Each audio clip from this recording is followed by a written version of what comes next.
So this video is for Jaden Trope on Seattle Cubing Society, which is a Facebook group for cubers from the Northwest, Portland, Seattle, Washington, Portland, Oregon, whole nine.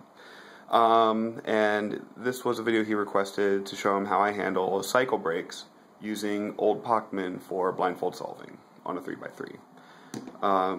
So first off, I'll show you my color scheme and letter system. And my color is yellow on top, blue in front, which is the exact opposite of, the WCA scrambling recognition. I was just used to having white on bottom, so I started here.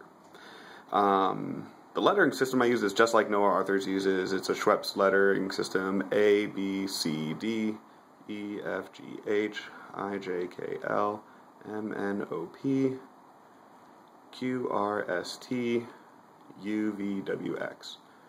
And it's the same for edges that he uses, but I'm only going to show you corners for this video because the system that I use is basically the exact same I do for edges as well. Anyways, so I set this up just to kind of have an example of cycle breaks. It's a pretty simple 1, 2, 3, 4 corner scramble. So with my lettering scheme, the first thing I see, of course, UBL is my buffer and RFD is my target. So this in my lettering is G, which is right here, and that is the buffer piece. So when your memo order gets to the buffer piece, that's a cycle break. That's where the cycle stops. So right now, my first cycle is just G. I don't add a letter for this because at the end of the cycle break, the buffer piece is going to be in its slot. It might not be solved, but that doesn't matter. Don't worry about it. But this will be solved. So G.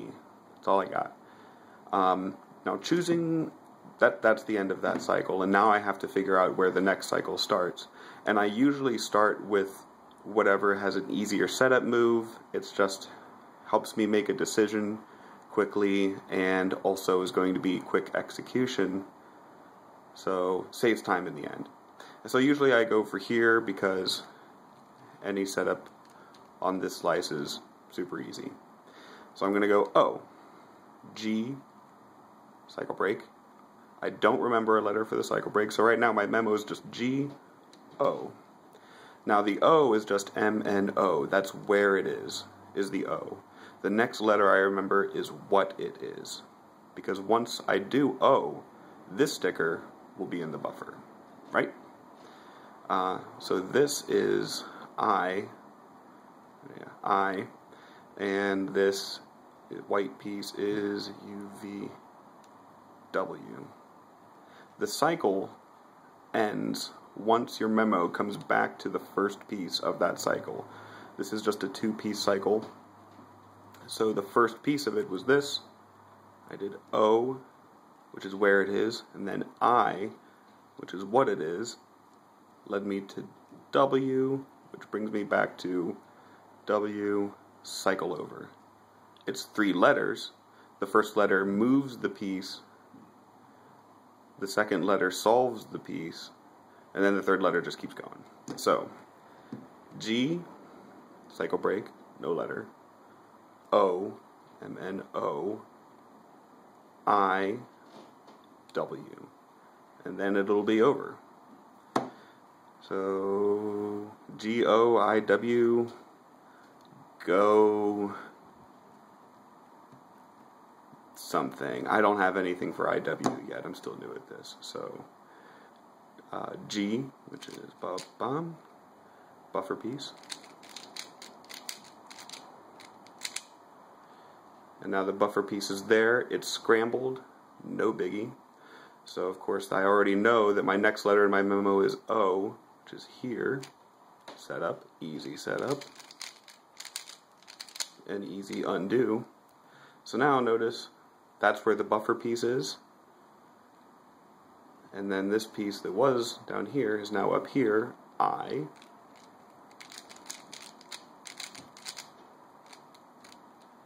Solved, W. which is buffer piece. Get in there. And it's solved. So yeah, big takeaway is that the cycle ends when you hit the buffer, and you don't add a letter for that buffer, you just move on to your next cycle. So my first cycle was G, hit the buffer, moving on. And then I just pick a piece to solve, and I started with O because it was an easy setup move. So your next letter is where it is, what piece you want to move, and I picked O. Then the next letter is what sticker that was, which happened to be I, which brought me back to W, which was already this piece, or rather this slot, and then it was over. That ends it. Ends the cycle. So you might even come across mid-solve more than one cycle break. It happens. It's not often, but it happens. And you'll use just the same principle over and over again. I'll maybe even think about showing multiple cycle breaks in another video. For now, this is pretty much it. Yeah. Hope that helped. Any questions, let me know.